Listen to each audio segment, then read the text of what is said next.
Olá, seja bem-vindo a marcoteles.com.br.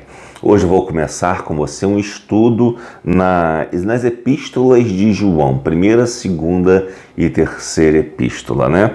Hoje vamos tratar do versículo 1 até o versículo 4, que é o prólogo da primeira epístola de João, tá? Primeira epístola de João, capítulo 1, versículos de 1 a 4.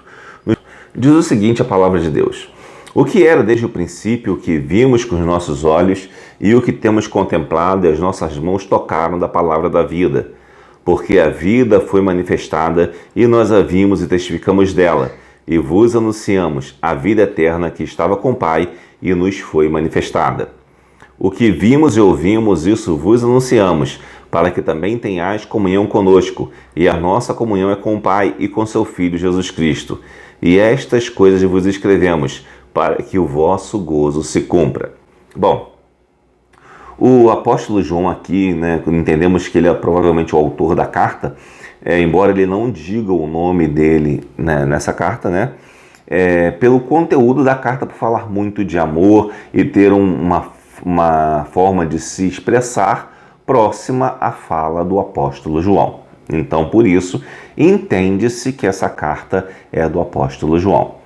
E agora, se nós formos considerar que João era um sujeito amoroso, uma pessoa agradável, boa, que queria que tudo corresse dentro do padrão do amor de nosso Senhor e Salvador Jesus Cristo, nós vamos começar a entender essa carta.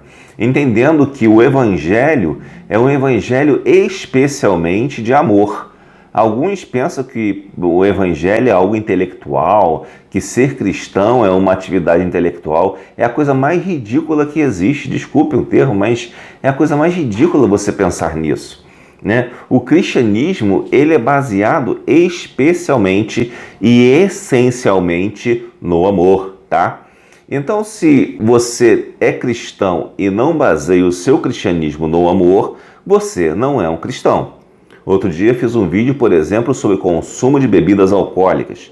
E nós não bebemos vinho ou outras bebidas, além de outros motivos, por ser proibido se embriagar, porque também amamos aqueles que são mais fracos e que precisam de nosso apoio para vencer o vício, né? Também. Além, claro, da ação divina, espiritual. Mas se nós dermos mau exemplo, estaremos testemunhando contra a vontade de Deus na vida dessa pessoa. Bom, o apóstolo João, ele nos diz o seguinte: o que era desde o princípio, o que vimos com os nossos olhos, o que temos contemplado e as nossas mãos tocaram da palavra da vida. Esse primeiro versículo nos diz uma coisa muito importante. Ele diz que o que era, ou seja, aquele que era desde o princípio, né? Aquele que vimos com os nossos olhos, aqueles que temos contemplado, e as nossas mãos tocaram da palavra da vida. Se nós formos entender que palavra da vida não é qualquer palavra, mas sim uma palavra que produz vida, nós podemos nos remeter, por exemplo, a Gênesis capítulo 1, onde Deus fala e surge a vida. Surge a terra, surge as águas, surge tudo, e especialmente a vida. A palavra de Deus é a vida.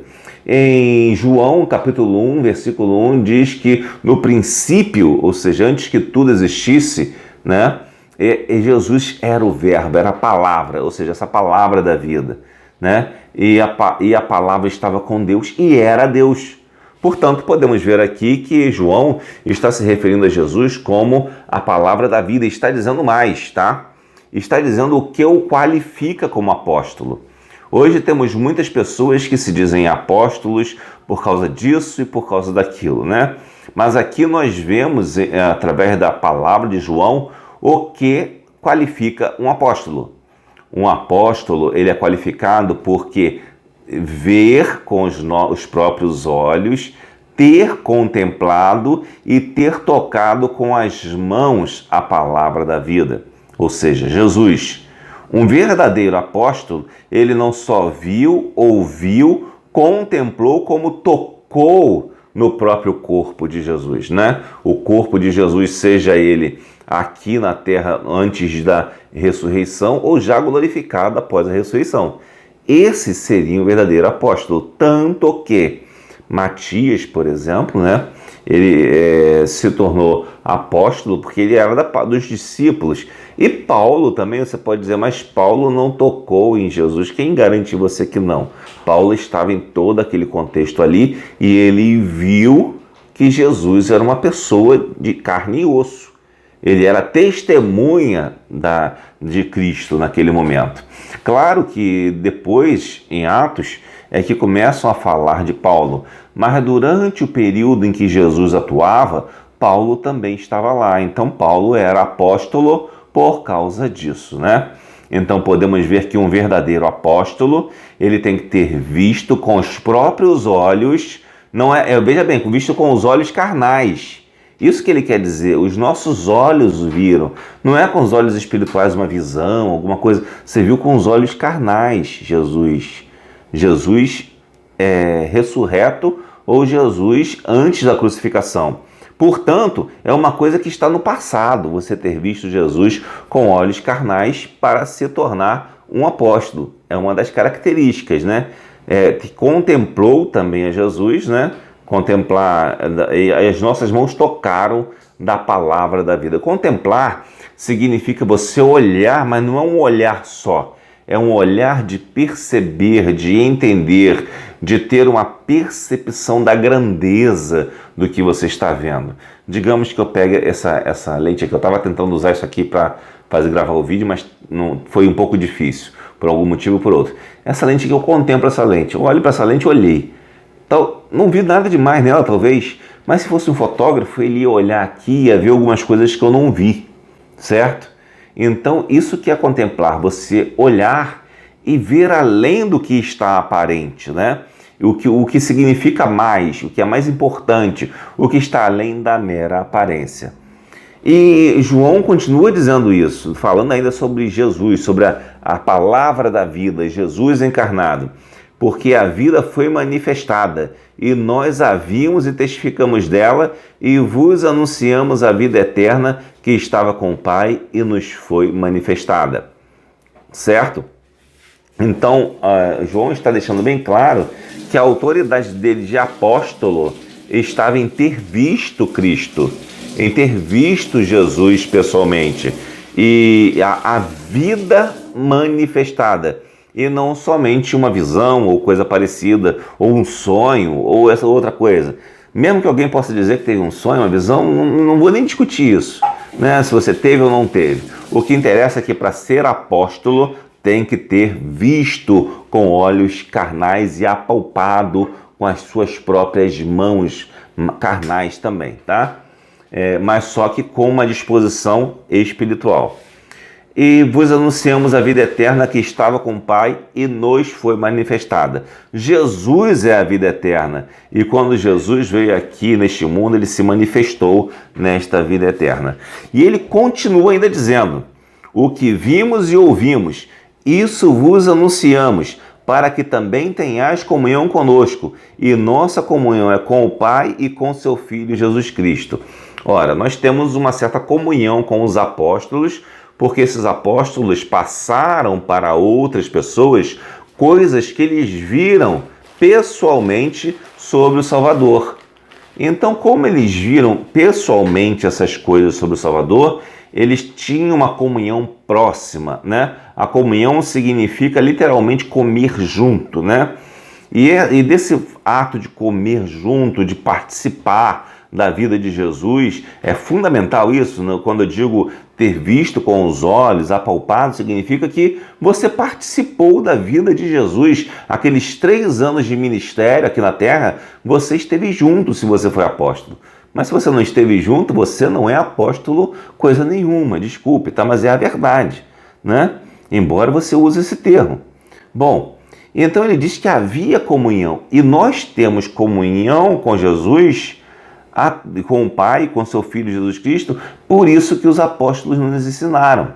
Os apóstolos nos ensinaram que Jesus veio em carne, como verbo encarnado, que veio morrer por nós, sofrer por nós por amor, certo?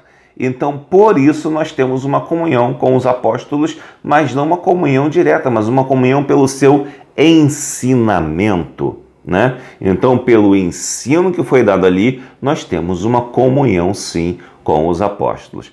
Podemos ainda ver o versículo 4, que ele diz aqui o objetivo de escrever essas coisas. Estas coisas vos escrevemos para que o vosso gozo se cumpra, ou seja, para que a sua alegria se cumpra. Qual é a alegria do crente, verdadeiramente? A alegria do crente é saber que Jesus cuida de nós, que Jesus está conosco e que Jesus está mudando e muda a vida de muitas pessoas no mundo. Mas o que outras pessoas têm feito? Têm abandonado a Jesus, têm deixado com que coisas estranhas e mundanas atrapalhem a sua vida. Às vezes, alguns estão tão preocupados com hierarquia, ou com poder, ou com ter autoridade sobre outras pessoas, que inventam até cargos e funções para serem superiores aos outros. Ao passo que o fundamental é confessar que Jesus Cristo veio em carne para morrer por nós na cruz do Calvário. De que adianta você ir numa igreja onde tem sacrifício disso, sacrifício daquilo, oferta disso, oferta daquilo, sacrifica dinheiro toda hora, essas coisas, e você não tem comunhão com o verdadeiro Cristo, com a verdadeira mensagem de Jesus, que é: Jesus morreu por você e por isso você será salvo. Mesmo que você não tenha prosperidade, aparentemente, né? Mesmo que você até seja doente, mesmo que você seja deficiente, mesmo que você seja pobre. Mas olha só, o que é interessante, com Jesus a nossa prosperidade não está nas riquezas. A nossa prosperidade em Cristo, ela existe sim, mas ela está em que um justo jamais mendigará o pão. Disse o salmista Davi: fui moço e hoje sou velho, mas jamais vi um justo mendigar o pão. Quando você olha para trás, você não vê nenhum justo que mendigou o pão. É muito raro, né? Se aconteceu alguma coisa parecida, pode ter sido, de repente, uma pessoa que perdeu o juízo e que, de repente, saiu de casa, digamos assim. Mas um justo, quando ele precisa, ele é sempre socorrido. E se essa pessoa perdeu o juízo e saiu de casa, se alguém encontra ela, por ela ser um justo, ela vai ser socorrida por aquele que a conhece. Percebe? As pessoas querem ajudar os justos e por isso há uma prosperidade para o servo de Deus. O servo de Deus, ele nunca passará por vergonha, ele nunca passará por necessidade. Ele nunca mendigará o pão de sã consciência. E se isso tiver que acontecer, ele será socorrido ou pela igreja ou pelas pessoas que conhecem que é uma pessoa justa. Que Deus o abençoe e que essa palavra fale ao seu coração rica e poderosamente.